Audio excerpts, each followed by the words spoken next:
Sebuah video yang memperlihatkan seorang perempuan mengetahui jumlah gaji suaminya mengajar viral di media sosial.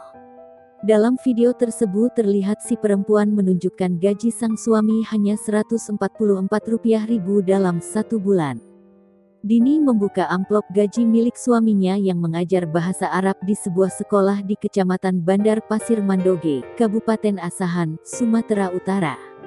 Meski tak seberapa, Dini mengaku bersyukur dengan gaji yang diterima suaminya. Dini mengaku sempat terkejut mengetahui suaminya hanya dibayar Rp6.000 per jam.